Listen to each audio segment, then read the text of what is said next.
দর্শক, আজকে আমাদের সঙ্গে উপস্থিত রয়েছে একজন গুণী চলচ্চিত্র নির্মাতা নজরুল ইসলাম খান। ভাই অনেকগুলো চলচ্চিত্র নির্মাণ করেছেন। ইতিমধ্যে রানা প্লাজা যে চলচ্চিত্রটি দীর্ঘদিন সেন্সরে আটকে ছিল, সেটাও হয়তো রিলিজ হয়ে যাবে কিছুদিনের মধ্যে।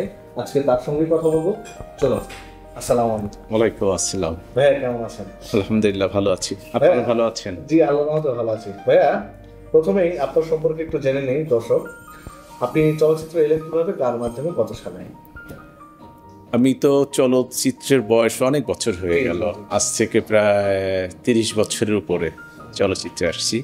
যে সময় আমি একসময় ফার্স্ট জন্টির ফুটবল খেলতাম, তো দেখলাম নতুন মুখের সন্ধানে, ছবির নাম হচ্ছে 71-এর লাশ, নাজিরউদ্দিন আহমেদ রিজভী সাহেব একটা স্বল্প দৈর্ঘ্য মুক্ত দৈর্ঘ্য চলচ্চিত্র নির্মাণ করবেন নতুন মুখের সন্ধানে। তখন তো আমরা চলচ্চিত্র দেখতাম, এত দেখতাম যে বলেই শেষ করে জানা, সপ্তাহ প্রতিদিন পালিয়ে ছবি দেখি এমন একটা অবস্থা ছিল। তো এদেশের বিখ্যাত ডিরেক্টররা ছিলেন, গুণী নির্মাতারা ছিলেন, তারা ছবি নির্মাণ করতেন দেখে চলচ্চিত্রে আসার একটা সাংঘাতিক বা স্পৃহা জন্মেছিল, বিধায় চলচ্চিত্রে আসছি। কিন্তু এসে দেখলাম চলচ্চিত্রে যে সমস্ত মানুষকে রূপালী পর্দায় দেখেছি, তাদের যখন সামনে এসে দেখার পরে ভালো লাগাটা আরও বেড়ে গেল। তখন এই ফুটবল, যেহেতু ফার্স্ট জন্টিতে ফুটবল খেলতাম, এই ফুটবলটা ছেড়ে চলচ্চিত্রে আসলাম। আসার পরে দেখলাম যে আমি চলচ্চিত্রে টিকবো কী করে। এই সালটা হচ্ছে 1993 সালে চলচ্চিত্রে আমি 1993-তে আমি আসছি। এসে দেখলাম যে এফডিসি ভরপুর, সব জায়গায় শুটিং আর শুটিং। তো এখানে এই রূপালী জগৎ কী করে থাকা যায়। তো আমার বাড়ি যেহেতু গোপালগঞ্জ, আমাদের দেশে বিখ্যাত ফিল্ম ডাইরেক্টর কাজী হায়াৎ সাহেব ছিলেন। আমি ভাবলাম যে সে আমাদের দিক দিয়ে আত্মীয় হয়, আমি তার কাছে গেলে হয়তো এখানে আমি থাকতে পারবো। তো ওনার কাছে গেলাম। তো উনি সম্ভবত চাঁদাবাজ ছবি শুটিং করতেছিলেন 3 নম্বর ফ্লোরে। উনি না 3-এ না, উনি জসিম ফ্লোরে ছিলেন। এটা 2 নম্বর ফ্লোরে, এটা ওই জসিম ফ্লোরে এই পাশে মেকআপ রুমটায়। তো ওই মেকআপ রুমে যে কাজী হায়াৎ সাহেব মানুষ বলো যে ওইখানে আছে, যেতে সালাম দিলাম। তো বলো যে কোত্থেকে এসছো? তো বললাম আমার বাড়ি গোপালগঞ্জ, আমার নানা অ্যাডভোকেট আতিউর রহমান সাহেব, তিনি সাবেক উপজেলা চেয়ারম্যান। সে বলো তোমার ক্লাসমেট। তো বলে আমার নাতি আসছে। তখন মান্না সাহেব ছিলেন ওখানে, শৈলী চৌধুরী ছিলেন, দিতি ছিলেন, চম্পা ছিলেন, অনেক আর্টিস্ট মেকআপ রুমে ভর্তি, ওনারা খুব গল্প করছিলেন। তো আমি দেখে তো মুগ্ধ হয়ে সবার দিকে তাকাচ্ছি, এত কাছে কোনো রূপালী জগতে কোনো আর্টিস্ট দেখিনি। যাই হোক, তো আলাপচারিতা একসময় বললো, তো তুমি কেন আসছো? উনি তো খুব যা স্পষ্টবাদী, যা বলে মুখের সামনে কথা বলে। তো আমি বললাম যে আসছি চলচ্চিত্রে অভিনয় করার জন্য। তো উনি বললো যে তুমি কি কখনো অভিনয় করেছো? তা আমি বললাম যে আমি নাটক করেছি, যাত্রা করেছি, গ্রামের স্কুলে করেছি। কোনো মঞ্চে করেছো কিনা? বলে মঞ্চে, গ্রামের মঞ্চে যেগুলো হয় ওইটাই করেছি। তো বললো যে তো ফিল্ম তো এটা অনেক কঠিন জিনিস, এটা সমস্ত জগতের সেরা জগৎটা হচ্ছে চলচ্চিত্র জগৎ। এখানে নাটক বলো, থিয়েটার, যেখান থেকে যে আসে আর কি, যাত্রা বলো, সমস্ত শিল্পীর এখানে চান্স পাওয়াটা ভীষণ টাফ। তুমি সামান্য কিছু করেছো, 1-2-তে পড়েছো এই পরিভাষায়, চলচ্চিত্র পরিভাষায়, সংস্কৃতি জগতের পরিভাষায়, তা তুমি এখানে কী করে টিকবা? তা আমি বললাম যে কী করে টিকা যায়। তো এখন আমি নায়কের সাথে দেখি ওরা কী সুন্দর চেহারা, আর আমি কি, তা আমি কী হব? তো উনি একদিন একটা ছবিতে, চাঁদাবাজ ছবিতে আমার এসে বললো যে তুমি একটা ক্যারেক্টার করো। তো ক্যারেক্টার করার জন্য আসলাম, হলো না ওই দিন, ওই সিনটা ওই দিন হয়নি। কিন্তু একটা ছেলে, নতুন একটা ছেলের কাজ করছে, বারবার ভুল করতেছিল। তো উনি এমনভাবে দাবি দিলেন, তো দাবিতেও এত নার্ভাস হচ্ছিল, সাথে সাথে আমিও নার্ভাস হচ্ছিলাম। তখন বললাম বোধহয় আমার অভিনয় সম্ভব না, আমি কি করব। বাসায় গেলাম, ভাবলাম যে আমাকে তো চলচ্চিত্রে থাকতে হবে। তখন ফুটবল কিন্তু মাথার থেকে অল আউট, এবং ফুটবলের জন্য আমি গ্রাম থেকে ঢাকা শহরে আসছি। এখন এই জগতে আসার ফুটবল কিন্তু শেষ। তো লাস্টে পরের দিন সকালে ওনার বাসায় গেলাম, খেজুরের গুড় নিয়ে ওনার বাসায় গিয়েছিলাম, মনে আছে। তো বললাম গ্রাম থেকে নিয়ে আসছে আপনাকে দিতে আসলাম, অথচ কারণ বাজাতে কিনে নিয়ে গেছি আর কি, এরকম একটা আজও হাসি। যাই হোক, উনি তো খুশি। তো গুড়টা 1 নম্বর ছিল। তো লাস্টে ওনার বাসার থেকে আসলাম। তো উনি বললো যে নাতি তুমি কি করতে চাও? আমি সহকারী পরিচালক হব। তখন উনি বললো যে আমার তো অনেক অ্যাসিস্ট্যান্ট আছে, এটা কি করে সম্ভব, তুমি কি লেখাপড়া করেছো? তখন বললাম যে আমি এখনও ডিগ্রি পাস করিনি, আমি অনার্সে পড়ছি। তখন উনি বললো যে ঠিক আছে, তুমি ডিগ্রি পাস করে তারপর আসো। তখন আমার প্লেনে ঢুকছে, না আমার তো এখানে থাকতেই হবে, আমাকে ফিল্ম করতেই হবে। তো ওনার সাথে লেগে থাকলাম প্রায় 6-7 মাস, প্রতিদিন আসি, দেখা করি, সালাম দেই। একদিন বাসায় গেছি, তুমি ঘুরছো কেন, ফুটবল খেলছো, লেখাপড়া করছো, লাইফটা নষ্ট করবা? আরে না, আমি স্টেডি করব। তখন ওনার নতুন একটা ছবি শুরু হলো, দেশপ্রেমিক। তো এই দেশপ্রেমিক ছবিতে তো বলো যে কালকে বেশি এসে বাড়ি স্টুডিওতে এসো। তো আসলাম, ওই সময় ওনার চিফ অ্যাসিস্ট্যান্ট ছিল গাজী জাহাঙ্গীর, সে ডিরেক্টর হয়ে গেল। তো ওই জায়গাটা খালি হলো। এখন ওনার এক মামাতো ভাই আসছে, জাহিদ, হাসান জাহিদ, সেও আসছে, সেও ফিল্মে পরিচালক হবে। তার ভাতিজা ছিল কাজী মনির, সে আমার একটু আগে আসছিল। তো এরকম আমরা কয়েকজন, মহারাজ সাহেব তিনি সেকেন্ড অ্যাসিস্ট্যান্ট, সে চিফ অ্যাসিস্ট্যান্ট হয়ে গেলেন। এভাবে টোটালটা আমি প্রথম দিন এসেই বুঝি নেই যে চলচ্চিত্র যে প্রোডাকশনের কাজটা কি, অ্যাসিস্ট্যান্ট ডিরেক্টরের কাজ কি, যে বুঝতাম না। বলো যে এই সামনে এটা পরিষ্কার হবে, আমি প্রথম দিন কাছে ধাপ পরিষ্কার করতেছি, যেটা পরিষ্কার করেছি আমি সেটা প্রোডাকশন বয়ের কাজ, কিন্তু আমি অ্যাসিস্ট্যান্ট ডিরেক্টর। তখন আমাকে বললো যে, সে ডাক দিয়ে বলো যে, নাতি এটা তোমার কাজ না, তোমার কাজ হচ্ছে সিলেট দাও।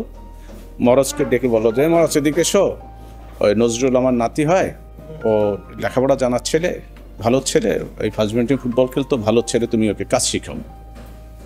তো মহারাজ ভাই খুব আন্তরিকতার সাথে প্রতিদিন গ্রহণ করলো। প্রথম দিন আমি বলেছিলাম যে আমি আপনার প্রোডাকশনে খাবো না, কনভেন্স দেবো না, বেতন দেবো না, বিনা পয়সা আমি কাজ করবো, আমার কাজ শিখতে চাই। তো সেখানে দেখলাম প্রথম দিনে কনভেন্স পেলাম, খাওয়াটা পেলাম, বেতনটা পাইনি 7 বছর ধরে। যাই হোক, এই দেশমেক ছবি থেকে শুরু, যে দেখি সেটে আলমগীর সাহেব, মান্না সাহেব, চম্পা আপা, কি ভালো লাগলো আর কি। আপনি কতগুলো চলচ্চিত্রে সহকারী পরিচালক হিসেবে কাজ করেছেন? আমি অনেকগুলো ছবিতে কাজ করেছি। আমি হায়েত সাহেবের ছবিতে কাজ করেছি, এপাই মানিক সাহেবের সহকারী পরিচালক হিসেবে কাজ করেছি, মহারাজ সাহেবের ছবিতে কাজ করেছি, আরও 3-4 জন পরিচালকের সহকারী। প্রথম নির্মিত চলচ্চিত্র কোনটি? আমার প্রথম চলচ্চিত্র হচ্ছে আজকের সমাজ। আজকের সমাজ। আপনি সর্বমোট কতগুলো চলচ্চিত্র নির্মাণ করেছেন? আমি 9টার মতো চলচ্চিত্র নির্মাণ করেছি। উল্লেখযোগ্য কিছু নাম বলুন।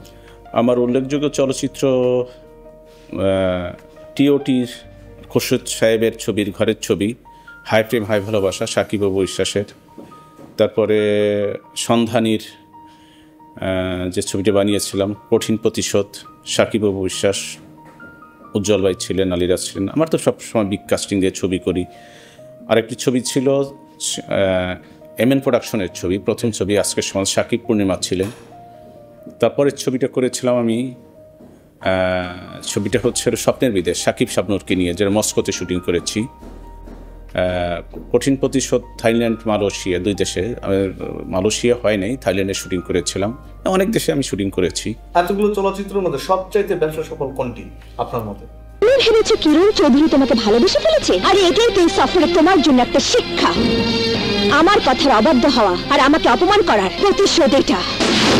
আমার বোন হচ্ছে আমার জান। তোমার ছেলে আমার সেই জানে হাত দিয়েছে, আর তাই বামন হয়ে চাঁদে হাত দেওয়ার ফাঁদেও করেছে। সবচেয়ে ব্যবসা সফল ছবি হাই প্রেম হাই ভালোবাসা। হাই প্রেম হাই ভালোবাসা, আজকের সমাজ। আপনার হাই প্রেম হাই ভালোবাসা চলচ্চিত্র গল্পটি কার ছিল, বা এটা behind the scene? Hai Prem Hai Bhalobasha ছবির কাহিনীকার ছিল কাশেম আলী দুলাল। কনসেপ্ট গল্পটাও তার, সব তাকে বললাম যে একটা একদম কমার্শিয়াল ছবি, তবে মনে রাখার মতো গল্প ছিল হলো আজকের সমাজ। আচ্ছা, যে ছবিটার যে একটা ইউনিভার্সিটি সাবজেক্ট নিয়ে বানিয়েছিলাম, সাকিবকে যেহেতু মান্না ভাইয়ের সাথে দীর্ঘদিন কাজ করেছি, এটা নিয়ে একটা মধুর, মান্না ভাইয়ের সাথে একটা ছিল, বিরোধ চলছিল, সে কষ্ট পেয়েছিল যে আমরা একই, সে একদিন আমাকে ডেকে বলছিলাম যে আমরা একই বাপের সন্তান, তুমি আমাকে রেখে সাকিবকে কেন নিচ্ছ? তো আমি বললাম যে ভাই, ইউনিভার্সিটির ছাত্র আপনাকে মানাবে না, সাকিব টিনেজ আছে, ওকে ইনোসেন্ট মানাবে, তো আপনার সাথে মানাবে না। তো বললো আমি করছি না। আপনার রানা প্লাজা দীর্ঘদিন সেন্সরে আটকে ছিল, এটার কারণটা কি? রানা প্লাজা তো গত সরকার আমাকে আটকে রেখেছিল, এখনো আটকা আছে, এখনো রিলিজ হয় নাই, রিলিজ হওয়ার সম্ভাবনা আছে। তো কবে রিলিজ হবে আল্লাহ মালুম, আল্লাহই জানেন। অন্তর্বর্তী সরকার এখনো সেন্সর প্রদান করেনি চলচ্চিত্র? আমি অলরেডি নাহিদ সাহেবের সাথে 2 বার বসছি, তিনি বলছে আমাকে এসে, তাকে স্যার বলেছিলাম, সে বলে ভাই আমাকে ভাই বলবেন, আপনি অনেক সিনিয়র মানুষ, আপনি বড় ভাইয়ের মতো, আপনার রানা প্লাজার সম্বন্ধে আমি সব জানি, আপনার কিছু বলা লাগবে না, আমি চলচ্চিত্র সার্টিফিকেশন বোর্ড করেছি, আপনি ওখানে যান, ওখানে যাওয়ার পরে ওখানে আপনি কেন ওইভাবে কাগজটা আসুক আমি ছবি ছেড়ে দেবো, এই পর্যায়ে আছে। এখন দেখা যাক আল্লাহ রাব্বুল আলামিন কি করেন। তো ভাইয়া বর্তমানে আপনার চলচ্চিত্র সার্বিক অবস্থা এবং আপনার ভবিষ্যৎ পরিকল্পনা নিয়ে সংক্ষেপে। আসলে কি চলচ্চিত্র হচ্ছে এটা ক্রিয়েশন মিডিয়া, আমি অনেককেই বলি এটা কিন্তু কোনো প্রফেশনের জায়গা না। জি, এখানে আপনি একটা চলচ্চিত্র নির্মাণ করবেন, এই নির্মাণ করে যদি এই টাকা পেয়ে আপনার সংসার চালাবে, তাহলে সেটা চলচ্চিত্র হলো না, এটা ব্যবসার জায়গা হয়ে যায়। এখানে আপনি চলচ্চিত্র সৃষ্টি করবেন, আপনার সৃষ্টিশীল জায়গাটা সারা জীবন মানুষ মনে রাখবে, সেই জায়গাটাতে আপনি ব্যবসা হিসেবে নেন, তো ওই চলচ্চিত্র কিন্তু চলবে না। ওই চলচ্চিত্র ব্যবসায়িক হয়ে গেল, ওটা হলো ওই যে মাদ্রাজি কপিস। এই আমাদের কপি কেন শুরু হয়েছে জানেন? এই একটি কারণে, সবাই আমরা ব্যবসায়ী হয়ে গেছি। আগে যে সমস্ত গুণী বিখ্যাত চলচ্চিত্র পরিচালক যাদের আছেন, আমি তাদের শ্রদ্ধা করি, কিন্তু কথা বলতে হয় কষ্টের সাথে, তারা এখন বলে আমি 20 লাখ টাকা ছবি বানিয়ে দেব। তো যারা ওই সময় 2 কোটি 2.5 কোটি টাকার ছবি নির্মাণ করেছেন, তারা বলতেছে মানে যে কোনো কারণেই হয়তো বলতেছে, কেন বলছে আই ডোন্ট নো, 20 লাখ টাকা তো ছবি হয় না, এখন বলতেছে বানাবো। তো যাই হোক, খুব দুঃখজনক কথা, এখন তো 2 কোটি টাকা ভালো ছবি হওয়ার খুব টাফ হয়ে গেছে। শাকিব খান 1.5 কোটি টাকা নিচ্ছে এক ছবিতে। আমি নতুন একটা ছবি প্ল্যান করেছি, হয়তো আপনার কোশ্চেন আমি হয়তো উত্তরটা দিতাম। এই ছবিতে মনে করেন যে আমি চাচ্ছি বোম্বের বিখ্যাত কাউকে নেওয়ার জন্য, শাকিব খান তো আছেনই, তো বাজেট আমি 7 কোটি টাকা আমি কুলাইতে পারছি না। 7 কোটি টাকা প্রযোজককে বাজেট দিয়েছি, হয়তো ছবিটা হবে কিনা আমি সন্দেহ পোষণ করছি, কিন্তু প্রযোজকটা খুব আগ্রহ ছিল, ভদ্রলোকের বাড়ি নোয়াখালী। সে বললেন নজরুল ভাই আপনি ছবি নির্মাণ করেন, যে টাকা লাগে আমি দেবো, আপনি বানান। তো আমি বোম্বের কাকে নিব, আমি তো কয়েকজনকে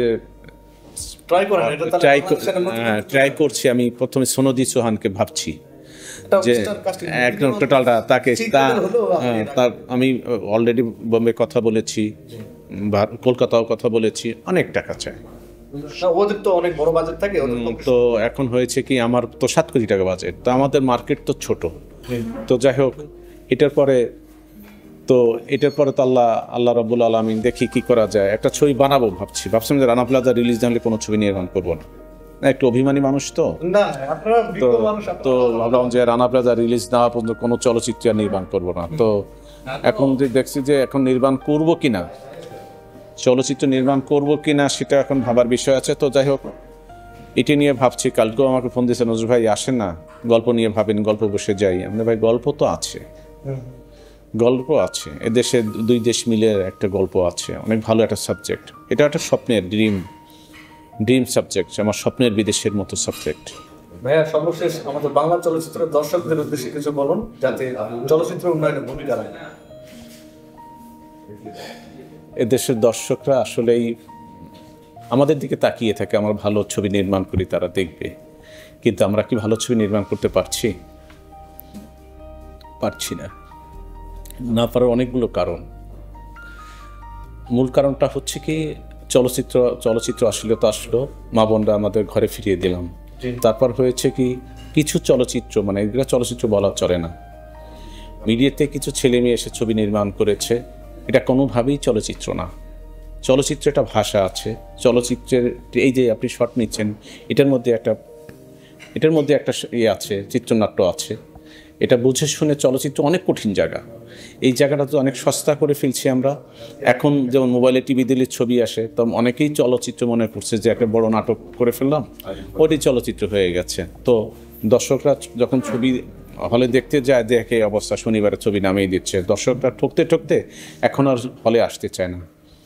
তো আমি বিনয়ের সাথে দর্শকদের বলতে চাই, আপনারা যেমন আগে ইবনে মিজান, কামাল আহমেদ, কাজী হায়াত, শন সাহেব, এজে মিন্টু সাহেব, বিখ্যাত দেলোজান জন্টু সাহেব, বিখ্যাত ডিরেক্টরদের ছবি দেখতেন হলে, যে আপনারা কিছু ভালো পরিচালক যারা আছে মূলধারা, তাদের ছবিগুলো দেখেন, ঠকবেন না আশা করি।